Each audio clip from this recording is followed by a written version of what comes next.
आज देवभूमि जनहित पार्टी ने जो है वो चंबा में अपना पक्ष रखने का निर्णय लिया है।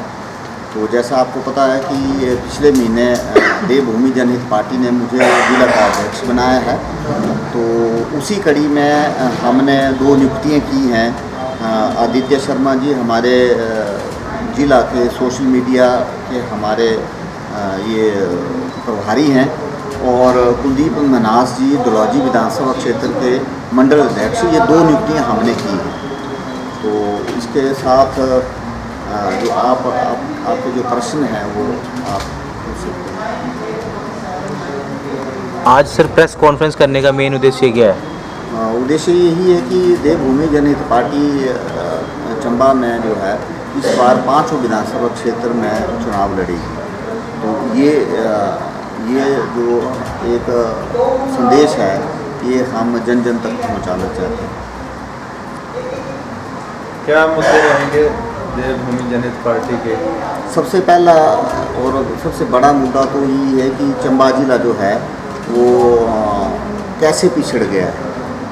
जब देश आज़ाद हुआ था तो चंबा भी आज़ाद हुआ, हिमाचल प्रदेश भी आज़ाद हुआ और हिमाचल प्रदेश का गठन हुआ जब 4 ज़िले थे जिसमें चंबा, मंडी, सिरमौर और मासू ये 4 ज़िले थे। तो हमें ये बताया गया कि उन 4 ज़िलों में डीसी जो थे वो चंबा के थे। तो कहने का अर्थ है कि इसका अर्थ ये हुआ कि शिक्षा के क्षेत्र में भी चंबा आगे था। श्याम सिंह हॉस्पिटल आप देख सकते हैं वो अभी भी मौजूद है।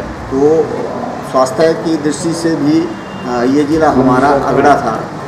फिर बिजली कोलकाता के बाद जो है हिंदुस्तान में बिजली का उत्पादन जो चंबा में शुरू हुआ है। लाहौर में भी बिजली नहीं। तो साइंस एंड टेक्नोलॉजी में भी आगे थे। धन धाने जैसे चुरा है, सलूनी है, फिर बरमौर है, भटियात है, ये धन धाने के लिए माने जाते थे। दूध घी अनाज की कोई कमी नहीं थी। तो ये क्या हो गया 75 साल में 70 साल में आज़ादी के बाद कि चंबा जो है वो सबसे पिछड़ा ज़िला हो गया। देश के कुछ चुनिंदा पिछड़े ज़िलों में चंबा जो है ये पहुंच गया। तो इस चंबा को हम विकास की मुख्य धारा में लाने के लिए काम करेंगे।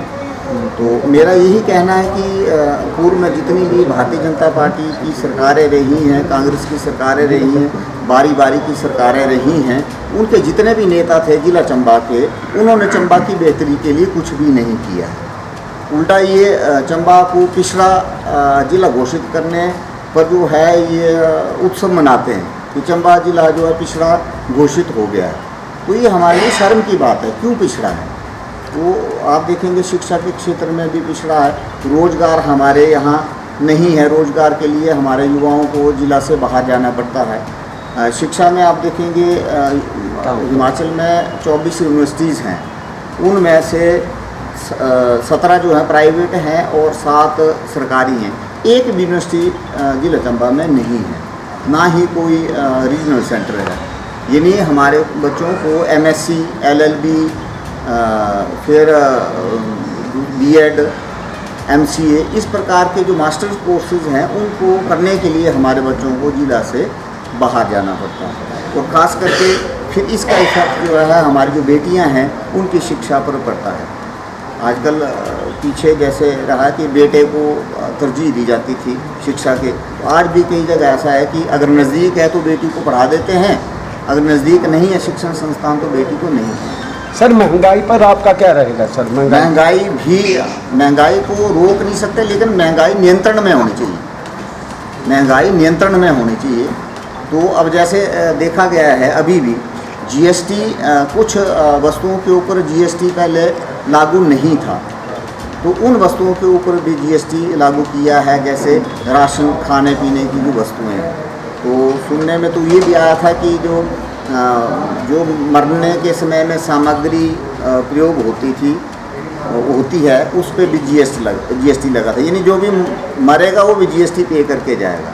लेकिन अभी ये सुना है कि हटा दिया है केंद्र सरकार ने उनके ऊपर GST। और GST की जो मौजूदा जो दरें थी उनमें भी बढ़ोतरी की है। 5 से जैसे 10 है, 18 से 28 कर दिया, इस प्रकार से जीएसटी बढ़ाई है। तो जीएसटी बढ़ने से महंगाई बढ़ी है और महंगाई बढ़ने से जीएसटी बढ़ता है। ये ऐसा चक्रव्यूह है जिससे सरकार को इनकम होती है। तो महंगाई भी एक बहुत बड़ा मुद्दा है। महंगाई बढ़ती है लेकिन नियंत्रण में हो, अनियंत्रित तरीके से महंगाई नहीं होनी चाहिए। ऐसा क्या हुआ कि अशोक बुखारिया को भाजपा से त्याग पत्र देना पड़ा? काफ़ी लंबे समय से आप संघ में भी रहे हैं, तो ऐसी मतलब स्थिति पैदा क्यों हुई? पिछले 39 वर्षों से मैं संघ और विविध संगठनों से जुड़ा था। 1983 में मैं फुलगाड़ी में संघ की शाखा में गया था। उसके बाद विद्यार्थी परिषद के साथ जुड़ा, 3 बार चुनाव कॉलेज के लड़े जीते, फिर 10 साल युवा मोर्चा में काम किया, फिर जॉब में आने के बाद मैं संघ में काम किया। उसके बाद जॉब छोड़ने के बाद मैंने भारतीय जनता पार्टी में काम किया। लेकिन आज की भारतीय जनता पार्टी जो है वो हाईजैक हो गई है, खास करके जिला चंबा। आज पूरे देश और प्रदेश में कांग्रेस युक्त भाजपा हो गई है। जितने भी कांग्रेस के नेता हैं वो भारतीय जनता पार्टी की कोशिश रहती है कि उनको अपने में शामिल करें। तो देश कांग्रेस मुक्त हुआ ना हुआ हो ये अलग बात है, लेकिन भारतीय जनता पार्टी कांग्रेस युक्त हो गई और भाजपा मुक्त भाजपा हुई। क्या भविष्य में अगर सुधार होता है, जो आपको कमी नजर आए, तो दोबारा आप भाजपा को ज्वाइन कर सकते हैं? नहीं, अभी नहीं। अभी हमें जो एक पार्टी जैसी हमारे को चाहिए थी वो पार्टी हमारे को मिल गई है, उसमें हम काम करेंगे। आगे क्या होता है भविष्य के घर में मैं ये तो नहीं कह सकता, लेकिन ऐसी कोई भी संभावना नहीं है कि हम दोबारा भारतीय जनता पार्टी में जाएं, क्योंकि ये सारा सिस्टम हाईजैक हो गया। आपने देखा है कि हमारे चंबा सदर में हमारे पिछले जिस पार्टी में मैंने काम किया, भारतीय जनता पार्टी के एमएलए से 2 बार हारे हुए कांग्रेसी को भारतीय जनता पार्टी ने टिकट दे दिया। डलहौजी विधानसभा क्षेत्र में दूसरी विधानसभा क्षेत्र के व्यक्ति को टिकट दे दिया।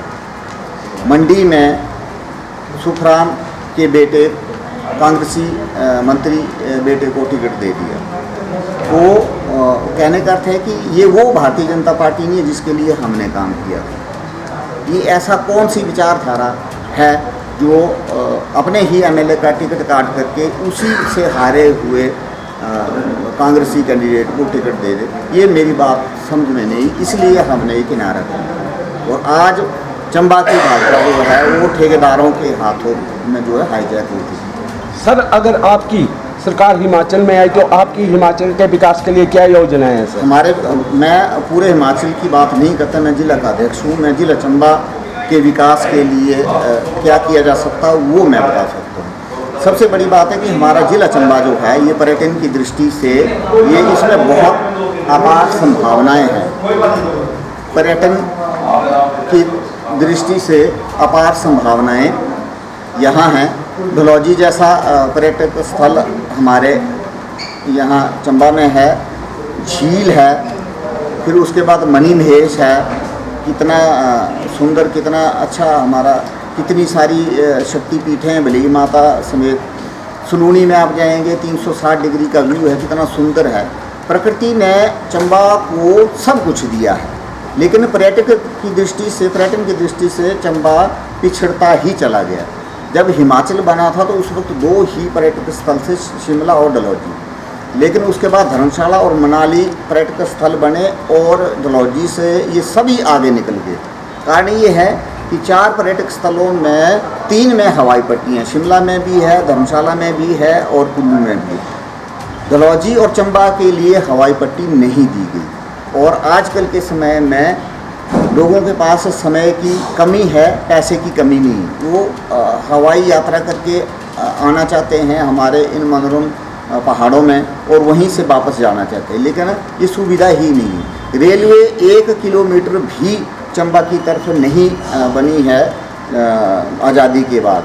रेलवे होती तो हमारा सेब जो था वो हैदराबाद, कोलकाता, चेन्नई जैसी मार्केट्स में सीधा जाता और कम किराए में जाता। रेलवे ना होने के कारण हमारे बागबानों को भी दिक्कत हुई है, पर्यटन में तो हुई है क्योंकि पर्यटक भी उसमें एसी में आना चाहते हैं। इसके साथ साथ जो हमारा सीमेंट फैक्ट्री है वो इसलिए नहीं लग पा रही शायद कि रेलवे होती तो शायद पहले लग जाती। मैं 54 साल की मेरी उम्र हो गई है, बूढ़ा हो गया हूँ मैं बचपन से सुनता आया हूँ कि यहाँ सीमेंट की फैक्ट्री लगेगी, सीमेंट की फैक्ट्री लगेगी, सीमेंट की फैक्ट्री लगेगी, लेकिन आज तक वो सीमेंट की फैक्ट्री नहीं लगी। तो हर इलेक्शन में भारतीय जनता पार्टी और सीमेंट फैक्ट्री का लॉलीपॉप हमें दिखा करके जिला चंबा के लोगों को दिखा करके सत्ता में आती रही है, और जब वो जीत जाते हैं तो चंबा जिला को भुला दिया जाता है, चंबा की तरफ कोई नहीं देखता। ये तो हो गया हमारा रेलवे और हवाई पट्टी का। दूसरा, रोजगार के साधन नहीं है। यहाँ हमारे ज़िले में कोई भी औद्योगिक क्षेत्र नहीं है। आप सभी जानते हैं कि औद्योगिक क्षेत्र वहीं होता है जहाँ दूसरी स्टेट का हमारा बॉर्डर लगता है। तो हमारा चंबा तो आज 3 स्टेटों के साथ जुड़ा हुआ है, पंजाब, जम्मू कश्मीर और लद्दाख अलग से स्टेट है, और ये खैरी और समलियो जैसी जगह जहाँ पंजाब और जम्मू कश्मीर के साथ हमारी सीमाएँ मिलती हैं, और उस स्थान पर पानी खुला है, बिजली की कोई कमी नहीं है, बिजली हमारे चंबा में पैदा होती है। तो अगर वहाँ पर कोई औद्योगिक क्षेत्र होता तो हमारे बच्चों को रोजगार के लिए बद्दी, काला, अम्ब, संसारपुर, टेरस, मैथपुर जैसे क्षेत्रों में ना जाना पड़ता, और वहाँ हमारा युवा बड़ी अमानवीय स्थितियों में रह रहा है। तो यहाँ घर द्वार रोजगार होता है। सेब के लिए इतनी अच्छी गलत है। मैंने पहले भी कहा है कि शीत मरुस्थल से लेकर के सब ट्रॉपिकल तक की जलवायु हमारे यहाँ है, हर तरह की चीज़ हमारे यहाँ पैदा होती है, लेकिन सरकारों का और ख़ास करके जो यहाँ के नेतृत्व जिन्होंने किया है, जिन नेताओं ने किया है, आज भी कर रहे हैं और पूर्व में भी जिन्होंने किया है, चंबा के विकास के लिए उन्होंने ध्यान ही नहीं दिया है। मैं जल विद्युत की बात करता हूँ। मेरे विधानसभा क्षेत्र डलहौजी में 738 मेगावाट बिजली पैदा होती है, सुरंगानी और खैरी में, और उसमें अगर हम कैलकुलेट करें, अगर 2 रुपये भी बिजली की हम कीमत रखें तो 7 करोड़ एक दिन की इनकम है। अगर वो 4 रुपये हो जाती है बिजली की 1 यूनिट की कीमत, तो 14 करोड़। तो ऐसा 2.5 से 5,000 करोड़ एक साल की इनकम इन 2 प्रोजेक्टों से है, सिर्फ एक। उसके बाद चमेरा सेकंड थर्ड स्टेज है, छोटे जो हाइड्रो प्रोजेक्ट है उनकी बात अलग है। तो इतनी सारी बिजली पैदा हमारे यहाँ होती है, लेकिन हमें क्या मिलता है? कुछ भी नहीं मिलता। हमारे यहाँ इतना पानी है, हमें क्या मिलता है? कुछ भी नहीं मिलता है। इन प्रोजेक्टों में जितने भी छोटे प्रोजेक्ट हैं, हमारे जो लोकल युवा हैं उनको रोज़गार नहीं दिया जाता, बाहरी व्यक्तियों को रोज़गार वहाँ दिया जा रहा है। अगर हम आवाज़ उठाते हैं तो हमारी आवाज़ के साथ यहाँ के जो निर्वाचित जो नेता हैं या विपक्ष के नेता, वो हमारी आवाज़ के साथ आवाज़ नहीं मिलाते। तो कौन करेगा इस चीज़?